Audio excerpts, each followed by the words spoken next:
जय हिंद। स्वागत है आपका हमारे इस YouTube चैनल में। आज हम करने वाले हैं ईडीओ 2025 की तैयारी। आज हम देखेंगे छत्तीसगढ़ पंचायत राज अधिनियम 1993 के अंतर्गत ग्राम सभा क्या होती है और इस सेक्शन से बहुत ही ज़्यादा प्रश्न पूछे जाते हैं। ठीक है, तो ये वीडियो आपके लिए बहुत खास होने वाले हैं। सबसे पहले यदि आप नए हैं तो पूरा वीडियो देख लीजिए और लास्ट में वीडियो कैसा लगा ये जरूर बताइएगा। स्टार्ट करते हैं आज का क्लास। तो आज हम क्या क्या करेंगे, ग्राम सभा समझेंगे। ग्राम सभा क्या है, ग्राम सभा के सदस्य कौन होते हैं, बैठक और गणपूर्ति, इन शब्दों के बारे में चर्चा करेंगे। चल स्टार्ट करते हैं। याद रखिएगा, यदि क्वेश्चन अगर घुमा के पूछा जाए तो ये पूछ सकता है कि अध्याय 2 किससे संबंधित है। तो जो अध्याय 2 है आपके ग्राम सभा से संबंधित है। ठीक है, तो ये है हमारा धारा नंबर 6, ग्राम सभा की बैठक। वैसे तो ग्राम सभा क्या होता है मैंने आपको बता दिया था, एक बार फिर से मैं रिवीजन कर लेता हूँ। किसी भी गांव में मान लेते हैं कोई एक गांव है, ठीक है, ये एक गांव है। इस गांव की क्या होती है, मतदाता सूची होती है। क्या होती है, मतदाता सूची होती है, मतदाता सूची। अब इस मतदाता सूची में जितने लोगों का नाम होगा, या ये मान लीजिए वोटर लिस्ट है ना, जितने लोगों का वोटर लिस्ट में नाम होगा वो सभी ग्राम सभा की वो सभी ग्राम सभा के सदस्य कहलाते हैं।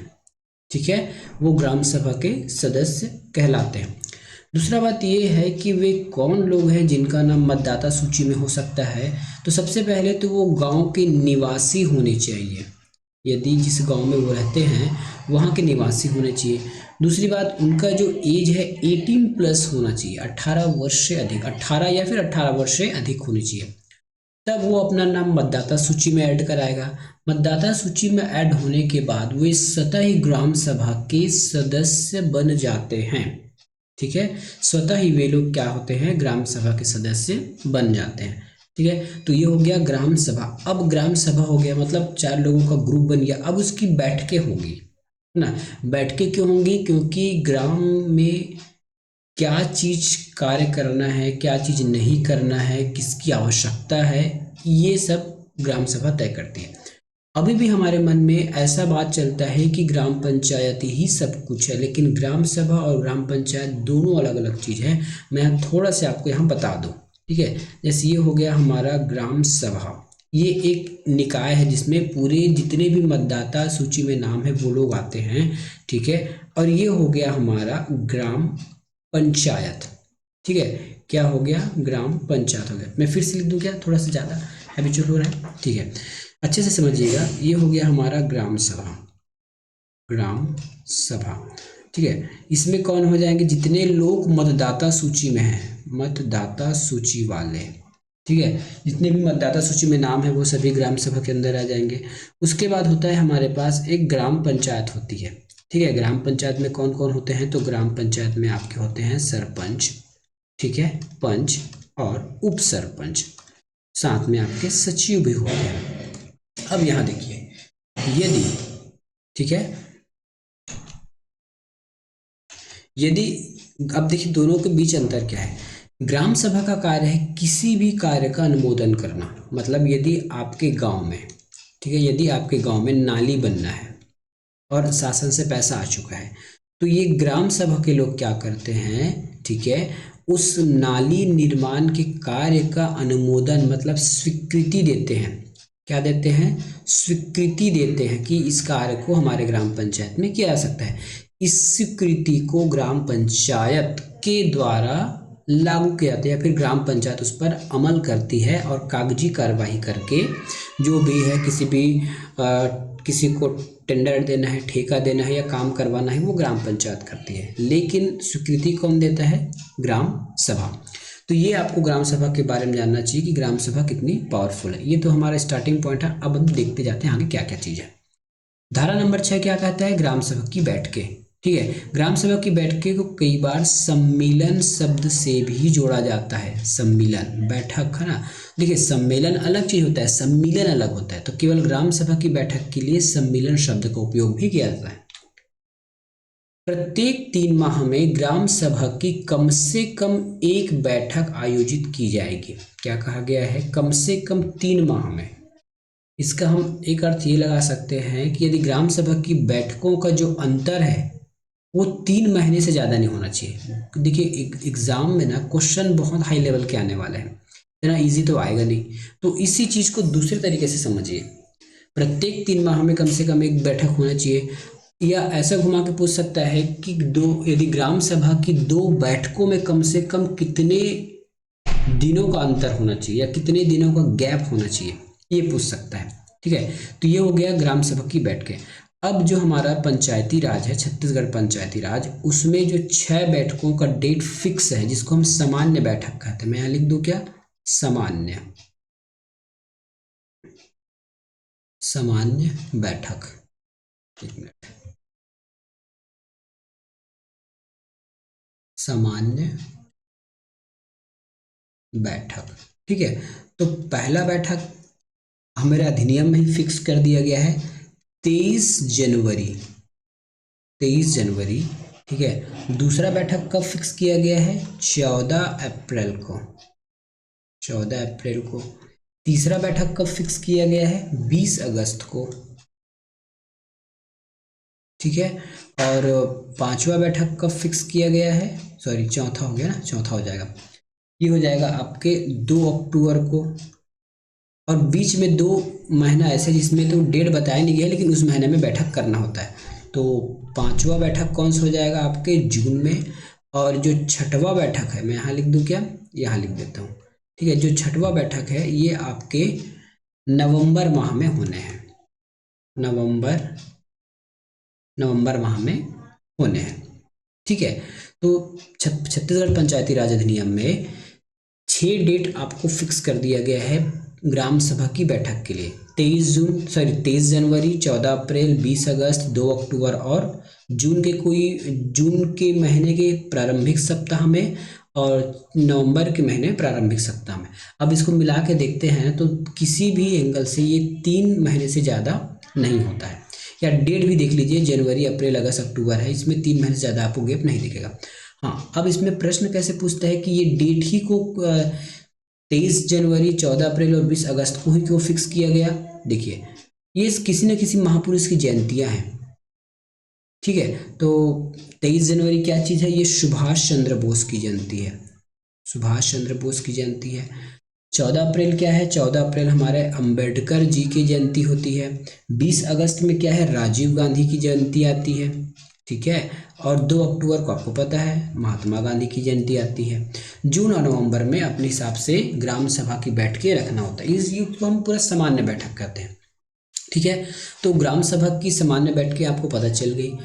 अब प्रश्न ये उठता है, ये तो फिक्स कर दिया क्या कि 6 बैठकें होंगी, लेकिन यदि कभी आवश्यक पड़ गया, मान लेते हैं हमको जनवरी में समय दिया है, फरवरी में ही जरूरत पड़ गया, मार्च में ही जरूरत पड़ गया, दिसंबर में जरूरत पड़ गया, हम मतलब कोई ग्राम में कोई नया काम कराना है या फिर कोई भी शासन से आदेश आया है, तब तो बैठक तो करनी पड़ेगी।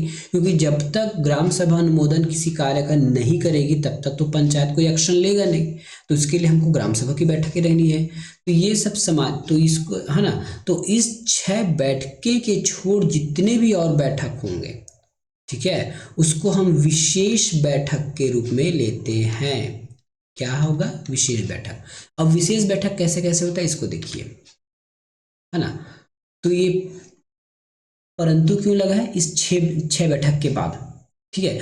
परंतु ग्राम सभा के कुल सदस्यों के 1/3 से अधिक जितने भी ग्राम सभा के लोग हैं, यदि उसमें से 1/3 मतलब 33%, 1/3 मतलब 33% द्वारा यदि लिखित में अपेक्षा किया गया है बैठक के लिए, ग्राम पंचायत में आवेदन लगा दिया गया है ना, ग्राम सभा के 33% लोग गए और लिखित में अपना आवेदन किए कि हमको ग्राम सभा, इस विषय पर ग्राम सभा रखना है, तो ग्राम सभा होगा। या जनपद, जिला या कलेक्टर के द्वारा अपेक्षित, देखिए यहाँ पे आदेश लिखा जा सकता था, लेकिन कोई भी अधिकारी जो है ग्राम सभा को आदेश नहीं देगा क्योंकि वो जनमानस है, ठीक है, तो अपेक्षा करेगा, मतलब वो भी आवेदन करेगा, मतलब वो मान के चलेगा कि आप बैठक रखो। तो अपेक्षा किए जाने पर ग्राम सभा की बैठकें 30 दिन के भीतर रखी जाएगी। ये इम्पोर्टेंट है, याद रखिएगा, 30 दिन के भीतर रखनी अनिवार्य होगा। किसके किसके द्वारा, 1/3 यदि ग्राम सभा के सदस्य लोग कहते हैं कि हमको बैठक रखना है तो हमको 30 दिन के भीतर बैठक रखना पड़ेगा। जनपद, जिला या कलेक्टर के द्वारा यदि अपेक्षा किया जाता है कि किसी विशेष विषय पर या फिर जो जो भी विषय होगा उस पर यदि हमको बैठक आयोजित करना है तो आवेदन प्राप्त करने के 30 दिन के भीतर, यहाँ पे थोड़ा सा एडवांस दिमाग लगाइएगा, अगर ऑप्शन में 30 दिन के बाद दे देते हैं तो गलत हो जाएगा। 30 दिन के भीतर, हो सकता है चौथे दिन बैठक रख दे, पांचवें दिन बैठक रख दे, है ना। तो 30 दिन के भीतर बैठक आयोजित किया जाना अनिवार्य है। ये हो गया हमारे ग्राम सभा की बैठकें। आगे देखिए, है ना। तो ये विशेष हो गया। तो विशेष तो कुछ भी हो सकता है, कभी भी आ सकता है। इस 6 डेट्स के अलग अगर कोई भी बैठकें आती है तो उसको हम विशेष बैठक के रूप में लेंगे और उस विशेष बैठक का आयोजन 30 दिन के भीतर करना अनिवार्य है ना। ये हमारे ग्राम पंचायत का कर्तव्य है कि 30 दिन के भीतर बैठक आयोजित किया जाए। अगला स्लाइड चलते हैं। अब देखते हैं गणपूर्ति किसको कहते हैं। बहुत बड़ी बात होती है गणपूर्ति। सिंपली यदि मैं ये बात करूं, यदि आप कहीं भी कुछ काम करने जाते हो, जैसे आप लोग को 10 लोग का ग्रुप है, ठीक है, और यदि आप पार्टी करने गए हो तो जब तक या तो 10 लोग आएंगे तब आप पार्टी करना शुरू करोगे या मिनिमम 3 से 4 लोग आ जाएंगे तो पार्टी करना शुरू करोगे। तो गणपूर्ति का मतलब है कि किसी भी बैठक को स्टार्ट करने के लिए मिनिमम संख्या होनी चाहिए, तभी वो बैठक स्टार्ट हो सकता है। इसको हम गणपूर्ति कहते हैं, ठीक है। इसी को हम गणपूर्ति के नाम से जानते हैं। यहाँ ग्राम पंचायत की यदि आप हैं ग्राम पंचायत लेवल में तो आपको बताऊंगा कि गणपूर्ति का कितना महत्व है और यहीं से कितना धांधली होता है ग्राम पंचायत में, ठीक है। चलिए, ग्राम सभा के कुल सदस्यों की संख्या के 10वें भाग से ग्राम सभा की बैठकों के लिए गणपूर्ति होगी। क्या कहा गया है? ग्राम सभा के कुल सदस्यों की संख्या के 10वें भाग से, इसको हम 1/10 भी लिख सकते हैं, ग्राम सभा की बैठकों की गणपूर्ति होती है। अब हम यहाँ एक दशा मान के चलते हैं। मान लेते हैं कोई गांव है, गांव का नाम हम ए लिखते हैं और यहाँ मतदाता सूची या फिर ग्राम सभा के कुल सदस्यों की संख्या कितनी है? 900 है, एक हम मान के चलते हैं। अब हमको गणपूर्ति के लिए कितने लोग चाहिए? इस 900 का 10%, तो इस 900 का 10% क्या हो जाएगा? 1/10 को बोलते हैं, तो ये 0 0 कट जाएगा, 90 लोग होना चाहिए। क्या होना चाहिए? 90 लोग। जब तक यदि बैठक स्टार्ट करना है, ग्राम सभा की बैठक स्टार्ट करना है, तो जब तक 90 लोग उस स्थल पर उपस्थित नहीं होंगे तब तक बैठक की कार्यवाही स्टार्ट नहीं की जाएगी, ठीक है। इसमें एक कंडीशन और अभी और बताऊंगा, ठीक है। पहले तो ये जान लीजिए 90 से अधिक, सॉरी 90 से अधिक हो सकता है लेकिन 90 से कम नहीं होना चाहिए। पूरे पूरे 900 भी हो सकते हैं पर 90 से कम नहीं होने चाहिए। एक कंडीशन इसमें और है, जिनमें से 1/3 से अन्यून महिला सदस्य होगी। अन्यून का मतलब होता है कम से कम, है ना। अब फिर से एक बार पढ़िए, ग्राम सभा की कुल सदस्यों की जो संख्या है गणपूर्ति के लिए 1/10 या 10वें भाग है ना। अब इसी 1/10 में 1/3 महिला होना अनिवार्य है। जैसे 1/10 संख्या कितना है? 90। अब इसी 90 में 1/3 मतलब 1/3, ठीक है। सॉल्व करेंगे तो क्या आ जाएगा? 3 तिया 9 मतलब 30 महिला अनिवार्य है, ठीक है। लोग ऐसा मत कर दीजिए कि 900 का 1/3 निकालना है, नहीं। जितना हम निकाल चुके हैं 1/10 के 1/10 का 1/3 हमको महिला चाहिए। कहने का मतलब ये है, मैं एक मान के चलता हूँ, कोई बैठक हमने आयोजित किया, उसमें 90 लोग तो उपस्थित हुए, लेकिन इस 90 में से 20 लोग महिला हो गए और कितना बचा? 7 दूनी 9, 70 लोग मेल हो गए। ये मेल हो गए और फीमेल हो गए। क्या ऐसी कंडीशन में बैठक आयोजित की जा सकती है? बिल्कुल नहीं, है ना। टोटल 90 तो हो गया लेकिन 30 महिला तो अनिवार्य था, 30 महिला आए ही नहीं है, बैठक स्टार्ट नहीं होगा, बैठक को रद्द कर दिया जाएगा। ये एक पहला कंडीशन हो गया। दूसरा कंडीशन देखते हैं, मान लेते हैं, है ना, तो इसमें बैठक स्टार्ट नहीं होगा, ठीक है। दूसरा कंडीशन ये हो सकता है कि 30 महिला होंगी या 30 प्लस महिला हो सकती है, या उसके बाद हम मान लेते हैं 60 मेल आ गए या फिर 60 से अधिक मेल आ सकते हैं, कोई ज़रूरी नहीं है ना। 60 से अधिक मेल आ गए तो टोटल अब भी 90 हो गए, है ना। इस स्थिति में बैठक स्टार्ट हो जाएगा। तीसरी कंडीशन ये है कि पूरे के पूरे 90 फीमेल आ गई, मतलब महिला आ गई, 90 के 90 पूरी महिला आ गई, उसके बाद भी बैठक स्टार्ट होगा। क्योंकि अधिनियम में पुरुषों की बात नहीं कहा गया है, पुरुषों के लिए नहीं है ना। मिनिमम 30 महिला होना चाहिए, लेकिन 30 से ज़्यादा पूरे 90 के 90 महिला आ जाएंगी ना, तो भी बैठक को आयोजित करना पड़ेगा। ठीक है, तो एक ही कंडीशन है जिसमें बैठक आयोजित नहीं होगी। ठीक है, यदि महिला की संख्या कम हो गई या ओवरऑल यदि यदि मान लेते हैं स्टार्टिंग में यदि ये 90 ना होकर 80 हो गया, तब भी बैठक स्टार्ट नहीं हो सकता, क्योंकि वो 90 फुलफिल हो ही नहीं रहा है, 1/10 हो ही नहीं रहा है। ठीक है, तो ये कंडीशन होती है।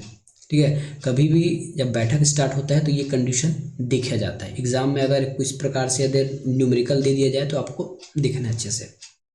ठीक है, अब देखिए, सरपंच और पंच अपने निर्वाचन क्षेत्र के लिए ग्राम सभा की बैठकों की गणपूर्ति के लिए जिम्मेदार होंगे। क्या कहा गया है? ग्राम सभा की बैठक मतलब अब ग्राम सभा के सदस्य कौन है? गांव गांव के ही लोग, अब है ना। तो पंच जो है अपने वार्ड के लोगों को बोलेगा भैया चलो आज ग्राम सभा की बैठक है। सरपंच और पंच मतलब सरपंच तो पूरे गांव के लोगों को बोलेगा, और प्रत्येक पंच अपने वार्डों से लोगों को बैठक में लाएगा। इसकी जिम्मेदारी है, इसने सरपंच और पंच की जिम्मेदारी है ना। कई बार यदि ऑप्शन में आपको सचिव दे दे तो गलत बात है, सचिव वाला आंसर नहीं होगा। ठीक है, तो पंच और सरपंच का ही जिम्मेदारी है ग्राम सभा की गणपूर्ति कराने के लिए। मान लेते हैं सभी के सभी लोग को तो नहीं ला सकते, लेकिन 900 में 90 लोग को तो ला सकते हैं। पूरे गांव में 90 लोग की तो भागीदारी ला सकते हैं, और उस 90 में से 30 तो आ ही सकते हैं। तो ये सरपंच और पंच का कार्य है गणपूर्ति। आशा करता हूँ कि आपको गणपूर्ति समझ में आ गया होगा। अगला स्लाइड देखते हैं। अगला गणपूर्ति है। अब इन केस है ना, यदि बैठक के लिए नियत समय पर गणपूर्ति उपस्थित नहीं होती है ना, जैसे हमने यहाँ देखा था ना, मान लेते हैं ना हमारे ए नाम का जो गांव था उसमें 900 लोग थे, और 1/10 कितना होता है? 90 होता है ना। मान लेते हैं नियत समय पर गणपूर्ति नहीं होती, मतलब हो सकता है 90 लोग नहीं आते हैं, या महिला जितना आना चाहिए 30 उतना नहीं आ रही है, तब क्या होगा? तब क्या होगा है ना। यदि बैठक के लिए नियत समय में पर गणपूर्ति उपस्थित नहीं होता है तब क्या होगा? तब का कंडीशन देखिए, तो अध्यक्षता करने वाला व्यक्ति बैठक को आगामी तारीख और समय के लिए स्थगित कर देगा। आगामी तारीख और समय के लिए स्थगित कर देगा। ध्यान से सुनिए, क्या कहा? हमारे ए नाम का गांव है जहां 900 लोग रहते हैं, उसका 1/10 तो आना चाहिए था, 90 लोग नहीं आ पाए है ना, एक कंडीशन। दूसरा लोग और अन्य कंडीशन ये हो सकता है कि 20 लोग आए और 70 मेल आ गए, 90 तो हो गया लेकिन महिला फुलफिल नहीं हो पाया, तब की स्थिति में भी बैठक नहीं होगा। अब बैठक स्टार्ट नहीं होगा तो अध्यक्षता मतलब वहाँ का जो नेतृत्व करता है उस बैठक का, उसको हम अध्यक्षता बोलते हैं या फिर अध्यक्ष बोलते हैं। तो अध्यक्षता करने वाला जो व्यक्ति है ना, आगामी तारीख के लिए उस बैठक को स्थगित कर देगा। भाई कि आज लोग उपस्थित नहीं हो पाए, हम अगली तारीख को इस बैठक को रख लेते हैं। ठीक है, तब यहाँ से प्रश्न क्या बन सकता है? यहाँ से प्रश्न ये बनेगा कि अध्यक्षता कौन कौन कर सकता है। ठीक है, या फिर आपके ऑप्शन आ सकता है कि ग्राम सभा की बैठक को कौन स्थगित करता है। आपके ऑप्शन होंगे अध्यक्ष है ना, उस बैठक का अध्यक्ष, दूसरा सरपंच, पंच, सचिव, या फिर कोई अधिकारी का नाम दे देगा। तो ऐसे में आपको बहुत धीरे बहुत शांति से काम करना है और ऐसी गलती नहीं करना है। ठीक है, बाद में ये बताएंगे कि अध्यक्ष कौन होता है, ये हम अगले में देखेंगे आने वाले समय में, मतलब आने वाले स्लाइडों में पता चल जाएगा। लेकिन यहाँ पे आपका दिमाग खुला होना चाहिए कि ग्राम सभा की बैठकों को स्थगित कौन करता है, तो अध्यक्षता करने वाला ही स्थगित करता है। आगे टॉपिक क्या है ये देखिए। ऐसी स्थगित बैठक के लिए गणपूर्ति आवश्यक नहीं होगी, परंतु कोई अन्य विषय उस पर विचार नहीं किया जा सकता। अब ध्यान से देखिए, मैं कोई चीज बता रहा हूँ। ग्राम पंचायत में धांधली ही से स्टार्ट होती है ना। अब क्या हुआ कि बैठक को तो अगले डेट के लिए स्थगित कर दिया गया, लेकिन जो स्थगित डेट में आपकी गणपूर्ति की आवश्यकता नहीं है। यदि उसमें एक लोग भी बैठ आ गए ना, 4 या 5 लोग भी आ गए, तो उस बैठक को कार्यवाही किया जाएगा। अब मैं आपको एक कहानी बताता हूँ या फिर एक टॉपिक लेके बताता हूँ। हमारे पास गांव क्या था? गांव का नाम था, गांव का क्या नाम था? गांव का नाम था हमारा ए। है ना, और यहाँ की जनसंख्या कितनी थी, 900। मान लेते हैं सरकार की ओर से, ठीक है, सरकार की ओर से 50,000 रुपया मिला है, मान लेते हैं छोटा सा 50,000 रुपया मिला है, या 50 लाख मान लेते हैं, चलो 50 लाख मिला है गांव में खर्च करने के लिए, किसी भी मद में खर्च करने के लिए, ठीक है, ठीक है। अब इस गांव का थोड़ा सा आपको मैं प्रोफाइल बता दूं, क्योंकि आपको सिखाना है ना, इसलिए प्रोफाइल बता देता हूं कि ये गांव में ना पहले से सोलर लाइट लगे हैं। सोलर क्या लगा है, सोलर लाइट लगा हुआ है। अब जो ग्राम पंचायत है ना, एक प्रपोजल रखता है ग्राम सभा के द्वारा कि हमको और सोलर लाइट लगाना है, और सोलर लाइट लगाने हैं।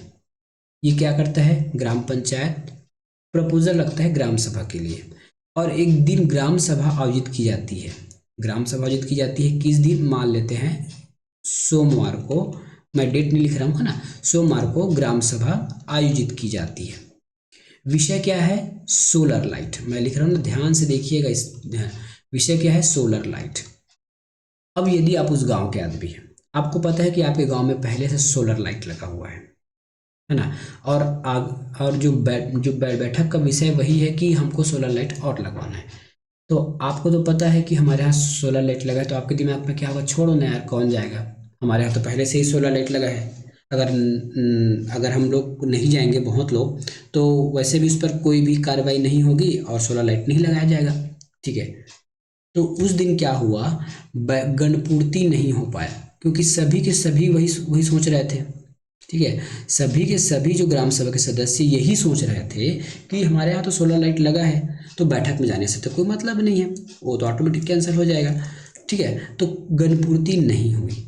अब क्या हुआ, जो अध्यक्षता कर रहा था वो व्यक्ति क्या किया, अगले डेट के लिए, अगले डेट मतलब मान लेते हैं शनिवार के लिए, ठीक है, अगले डेट के लिए उस बैठक को स्थगित कर दिया। अब शनिवार को बैठक हो गई, सेम है ना, देखिए शनिवार को बैठक हो गई सेम विषय पर, सोलर लाइट के विषय में। अब यहाँ ध्यान से पढ़िए, यहाँ लिखा है ऐसी स्थगित बैठक के लिए गणपूर्ति आवश्यक नहीं है।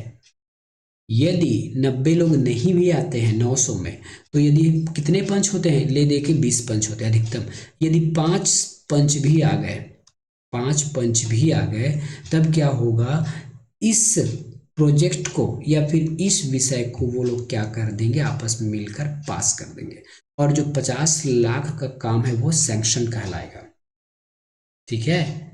यही से धांधली स्टार्ट होती है, ठीक है। चलिए, इसमें एक बात तो लिखा है कि बैठक में कोई नया विषय नहीं लाया जाएगा, मतलब सोलर लाइट के बारे में चर्चा होगा, कुछ उसको और अन्य विषय नहीं लाएंगे। लेकिन आप यहाँ पे सोच के देखिए, यदि गणपूर्ति नहीं होती है, लोगों के मन में जागरूकता नहीं है, उनको नियम कानून पता नहीं है, तो उन्होंने तो जिस दिन बैठक था सोमवार, उस दिन तो गए नहीं, यही सोच रहे थे कि हम तो गए नहीं है, तो कोई दिक्कत नहीं होगा, 50 लाख तो सेफ है। लेकिन अधिनियम में ही एक लूप होल्स दे दिया गया है कि ऐसी स्थगित बैठक के लिए गणपूर्ति की आवश्यक नहीं है। 5 लोग भी आ गए ना, तो उस वर्क को, उस प्रोजेक्ट को अप्रूवल दे देंगे और 50 लाख का काम हो जाएगा। अब आपको पहले से पता है कि आपके यहाँ तो पहले से सोलर लाइट लगा हुआ है, तो आपस में जो भी जितने भी पंच हैं या फिर जो भी उसमें अधिकारी लोग हैं, वो मिल बांट के खा लेंगे, एक आध लाइट लगाएंगे, बाकी खा पी लेंगे। ऐसा धांधली होता है, ये वास्तविक में होता है ऐसा चीज़, ठीक है। तो मैं आपको गणपूर्ति के लाभ और फायदे बता रहा था, है ना। तो ग्राम पंचायत में कुछ इस प्रकार से कार्य होता है। तो ज़्यादा अच्छा हो यदि आप ग्राम पंचायत में हैं तो जरूर अपने अधिकारों का उपयोग कीजिए। चलिए, तो मुझे बताना था, जो मैंने आपको बता दिया। वैसे एग्जाम में इतना डीप नहीं आएगा, फिर भी आपको मुझे बताना मेरा काम है। अब देखिए, यह प्रावधान किया गया है कि वार्षिक कार्य योजना, लाभार्थियों का चयन, वार्षिक बजट, लेखा परीक्षा रिपोर्ट, वार्षिक लेखे और प्रशासनिक तंत्र रिपोर्ट के प्रस्ताव यदि करना है तो गणपूर्ति चाहिए ही चाहिए। इसके लिए हम नया डेट नहीं दे सकते, और नया डेट देंगे तो भी हमको उस डेट में भी गणपूर्ति चाहिए। मान लेते हैं ये जो सोमवार को बैठक रखा था, यदि वो वार्षिक कार्य योजना के बारे में होता, लाभार्थियों का चयन के बारे में होता, वार्षिक बजट पर विषय होता, तब हमको ये शनिवार को भी गणपूर्ति आवश्यक होता।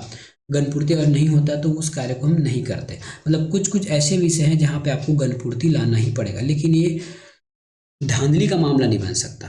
है ना। जैसे वार्षिक कार्य योजना बनाना है गांव का कि पूरे साल भर गांव में क्या करना करना है, काम करना है, किसको किसका राशन कार्ड बनाना है, किसको आवास देना है, ये सब लाभार्थियों का चयन है, वार्षिक रिपोर्ट है। तो ये कोई खास बात नहीं है, इसके लिए गणपूर्ति आवश्यक होती है। एग्जाम में आएगा तो ये आपको ये वाला पॉइंट याद होना चाहिए। तो आशा करता हूँ आपको गणपूर्ति बहुत अच्छे से समझ में आ गया होगा। अगला स्लाइड देखिए। अब गणपूर्ति देखिए, नियमित अंतराल पर ग्राम सभा की बैठक बुलाना सरपंच का उत्तरदायित्व होगा। ठीक है, नियमित समय में मतलब मैंने कहा था ना कि ग्राम सभा की जो बैठकें हैं मिनिमम 3 महीने के अंतराल में होना चाहिए। तो नियमित अंतराल पर यदि ग्राम सभा की बैठकें नहीं बुलाया जा रहा, मतलब यदि कोई जो शासन के द्वारा जो या फिर अधिनियम के द्वारा जो 6 डेट दिए गए हैं, है ना, 6 डेट दिए गए हैं, यदि उसमें सरपंच ग्राम सभा नहीं बुला रहा है, या सरपंच सचिव जनपद जिला पंचायत या कलेक्टर के द्वारा, है ना, यदि या फिर ग्राम सभा के द्वारा आवेदन करने पर भी यदि सरपंच जो है बैठक नहीं बुला पा रहा है, ठीक है, तब क्या होगा, उसके लिए दंड मिलेगा, है ना। तब क्या होगा, वह सरपंच का पद धारण करने के लिए अयोग्य घोषित किया जाएगा। यदि नियमित रूप से यदि ग्राम सभा की बैठकें सरपंच नहीं बुला पाता है, क्योंकि सरपंच का ही काम है बैठक बुलवाना, याद रखिएगा। कभी क्वेश्चन पूछेगा तो आपको याद होना चाहिए, सरपंच का काम है ग्राम सभा की बैठकें बुलवाना अधिनियम के अनुसार और शासकीय आदेशों के अनुसार। यदि नहीं बुला पाया तब क्या होगा, सरपंच का पद धारण करने के वो योग्य नहीं होगा, उसके बाद भी उसको बचाया जाएगा, देखिए, है ना। परंतु ग्राम सभा की लगातार 3 बैठकों में गणपूर्ति नहीं होने की स्थिति में पंच सरपंच को नोटिस दिया जाएगा। ठीक है, वो बैठक नहीं बुला पा रहा है, साथ में लगातार 3 बैठक हुई जिसमें गणपूर्ति नहीं हो पाई, मतलब 90 लोग आए ही नहीं लगातार 3 बार, तो पंच सरपंच को नोटिस दे दिया जाएगा कि आप बुला क्यों नहीं पा रहे हो, है ना। ग्राम सभा की अगली 2 बैठकें की गणपूर्ति के लिए उनको 2 अवसर और दिया जाएगा। ठीक है, ध्यान से पढ़िएगा। ठीक है, पहली बात तो यदि सरपंच नहीं बुला पा रहा है तो आयु घोषित कर देंगे। दूसरा कंडीशन ये है कि लगातार 3 मतलब बैठक तो बुलाया लेकिन 3 में, देखिए दोनों अलग अलग चीजें हैं ना। ये पहला में ये कह रहा है कि यदि वो नहीं बुला पाता है नियमित अंतराल में नियमानुसार तो वो अयोग्य घोषित हो सकता है। दूसरा पॉइंट कहता है कि बैठक तो बुला रहा है लेकिन यदि वो गणपूर्ति नहीं करा पा रहा है, 90 लोग को नहीं बुला पा रहा है, तब क्या होगा, पंच और सरपंच को नोटिस दिया जाएगा, भाई देखो 3 बार तुमने अभी तक गणपूर्ति नहीं करा पाई है, अब तुमको 2 बैठक की और हम वो देते हैं। आने वाले 2 बैठकों में यदि आपने गणपूर्ति नहीं करा पाए, 3 का तो चलो गलती मान लिए, आने वाले 2 बैठकों में यदि आपने गणपूर्ति नहीं करा पाया, है ना, आपको दे रहे हैं अवसर, आपको अवसर दे रहे हैं कि आने वाले 2 बैठकों में अपना गणपूर्ति का कोटा पूरा कर लीजिए, अवसर दिया जाए। उसके बाद भी अगर नहीं हो पाता है गणपूर्ति, तब की स्थिति में पदाधिकारी के द्वारा उसको हटाने की कार्यवाही की जाएगी। जो भी पदाधिकारी होगा उसके द्वारा उसको हटाने की कार्यवाही की जाएगी। लेकिन सरपंच को सुनवाई का अवसर दिया जाएगा, भैया कि आपको हमने सबसे पहले आपने 3 बैठकें में गणपूर्ति नहीं करा पाया, ठीक है, 2 और हमने समय दिया फिर भी नहीं करा पाए, अब आपके खिलाफ कार्रवाई करेंगे, यदि आपको अपने पक्ष में कुछ बोलना है तो बोलिए, है ना। यही लिखा गया है कि सरपंच को सुनवाई का उचित अवसर दिया जाएगा, उसके बाद ही कोई आदेश पारित होगा। तो गणपूर्ति का टॉपिक यहाँ खत्म होता है। किसी भी कोई दिक्कत होगा तो मुझे कमेंट करके बताइएगा, ठीक है। तो ये होती है आपकी गणपूर्ति, बैठक और गणपूर्ति, ठीक है। तो आशा करता हूँ आपको जरूर वीडियो अच्छा लगा, मिलेंगे नेक्स्ट वीडियो में, धन्यवाद।